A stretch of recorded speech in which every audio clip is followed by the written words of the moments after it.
ضروري خبره دادا چې دا کم آیت مبارک راغی چې تاسو د هغه خلکو په حق لمړه مو وایئ چې د الله په لاره کې مړه شوي دي. ولا تقولوا لمن يقتل في سبيل الله اموات. زمونږ د مؤمنانو مسلمانانو بیا د پکا سنیانو دا عقیده ده چې انبیاء علیهم السلام او صحابه کرام اولیاء تابعین نیکان صالحین حفاظ او علما په خپلو قبرونو کې ژوندي دي، جنتی رزق ولا الله ورکوي. نو اوس که د دې طرف نه شروع کوي او د صحابو نه والې د پیغمبرانو پورې ځې، نو یو سلسله شته. مونږ درته باقاعده په کتابونو کې خولی شو چې دې دونه سوه کاله پس قبر کنسته شوی دی روغ پروت و. او که د هغه طرف یې را شروع کې د رسول الله د زمانې نه، نو د دې وخته پورې ورته خولی شو. نو دا د عامو مړو په باره کې دی. ښه دا کم آیت مبارک چې دی دا د عامو امواتو په باره کې دی چې یو مجاهد دی د الله په لاره کې جهاد فی سبیل الله کې جنګیږي، نو دی د الله په نس باندې په د خپل قبر کې په حیات برزخی سره ژوندی دی. دا زمونږ عقیده ده. یو کتاب دی د هغې نوم درته اخلم، شفا ورته وایي. قاضي عیاض رحمت الله علیه لیکلی دی، د امام مالک رحمت الله علیه په مذهب دی. قاضي عیاض رحمه الله المالکی د حرمینو کې د څلورو مذاهبو امامان د دې درسونه چلیږي. د امام مالک رحمه الله په نسبت باندې تراویح 48 رکعات دي. تاسو هغه شلو ته طبیعت خراب دی، ګډوډ دی. او د هر مذهب د امام خپل قول له خو دغه موضوع ته نه ځمه.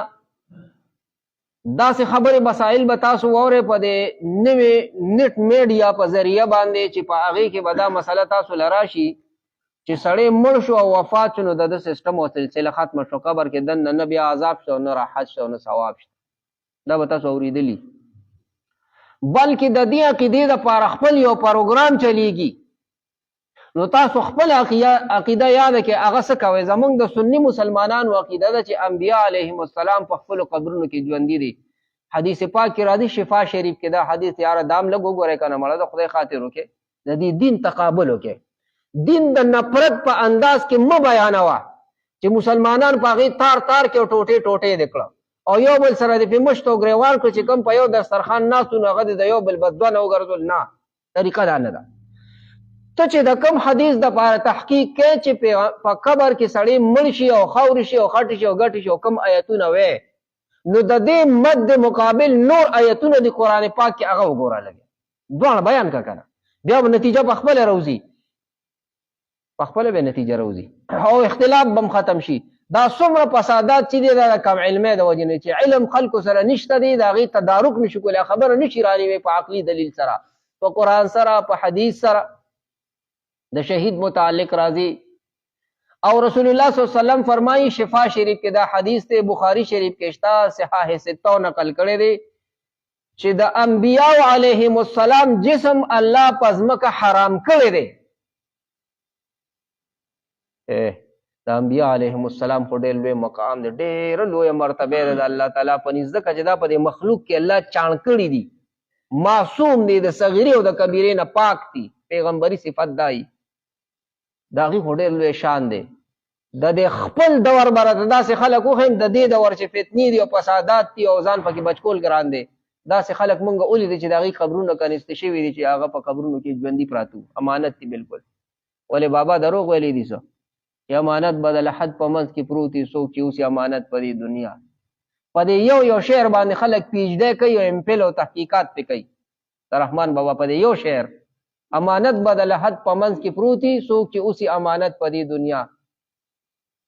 پښتو اکیډمۍ ته لاړ شه پېښور یونیورسټي ته، د رحمان بابا په دې یو دیوان باندې غونډ غونډ تحقیق او ریسرچ شروع دی، خلک پکې پی ایچ ډي کوي، امفل یې پکې کوي، تحقیقات کوي، ځان رسوي د دې خبرې مونږ ته چې د شعر مطلب څه دی.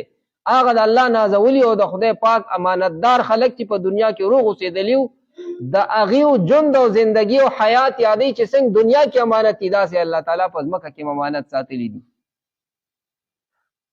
او الله حرام کړي دي په ځمکه باندې چې د انبیاو د صالحینو د پاکانو خلکو د جسمونه دا اخوري دا نشي خوړی امانت پراتی په خپلو قبرونو